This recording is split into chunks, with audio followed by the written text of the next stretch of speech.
A pessimistic Federal Reserve is crushing the stock markets and talking about the economy hitting a recession. What's going on? Well, first of all, they've raised interest rates by 0.75%. That was expected. Inflation's high and they want to bring it down. But in a somber speech, Powell was talking about the fact that they've got to attack inflation and that America needs stability for prices. It's good ultimately for businesses and ultimately good for employment. But of course, in the meantime, he said there's pain to come, pain for businesses and pain for individuals. Senator Warren has said that means that millions of Americans are going to lose their jobs. Of course, she's absolutely right. What it means is they're tightening the economy and that's going to cause unemployment. The only way to get rid of inflation, if you really want to crush it, is to squeeze the economy so that companies struggle and they can't expand as much. And when you get to that point, of course, they stop trying to take on people.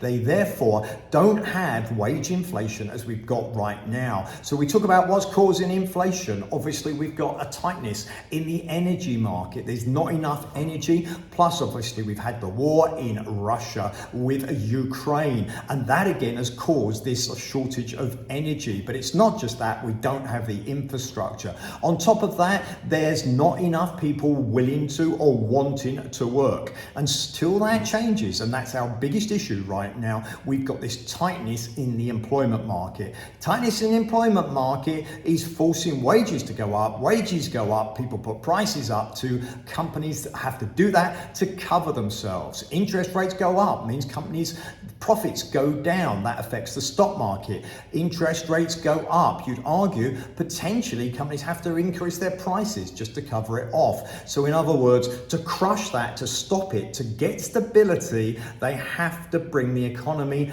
down from the growth rate that it has. Is it the right thing to do? I'd rather 5% inflation and full employment. The Fed's talking 2%. Will they blink? And that's really the question. I've said in previous videos that I think they will blink and they will actually stop raising interest rates. They'll talk hard, but they'll blink. Okay, well, right now they're raising interest rates as I expected and as we predicted. Will they blink? Well, the way they're talking, you would think that they won't blink. And that's really the question. I always thought they'd talk strong. Will they blink? In other words, will they really crush it, bring it into a recession just to get rid of inflation to 2%? Or will they live with a higher rate of inflation? No one's got a crystal ball. In fact, Ray Dalio, famous hedge fund manager, said, if you live on crystal balls, you eat ground glass. In other words, if you predict the future, okay, actually, it's not good for you. Okay, what do we know right now? We know that the Nasdaq's down 28% over the year, 20% for the S&P. There's actually value there. We're selling at low multiples,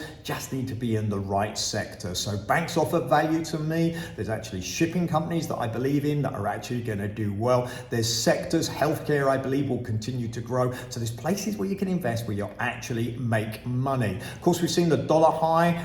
Bitcoin's been reversed to the dollar. I think the dollar's too high now. Is this the peak? Okay, certainly over the next few weeks, I think this is the peak for the dollar. Okay, and that, as that starts to come down, would obviously give opportunity for other currencies to appreciate. So whether that's the euro or sterling, expect them to be going up after the next few days. Okay, and also at the same time, in my opinion, you should look at Bitcoin as being going up. If you're investing, where would you go? Go to the right sectors, companies with low multiples, get involved in things that offer value, good dividends, talk to a financial advisor, okay, and they'll give you what's the companies that have got a moat. In other words, they've got enough margin to cope with this current market. Interesting market, definitely opportunities. Will the market be higher or lower by the end of the year? You make your own mind up. I think it will be higher. Okay, but let me ask you a different question. Will it be higher in 2 years? Absolutely yes. Okay, and that's why you can't time the market. You have to be looking at the longer term. Have a great day. Thanks for watching. Please like, please share the video and subscribe to the YouTube channel.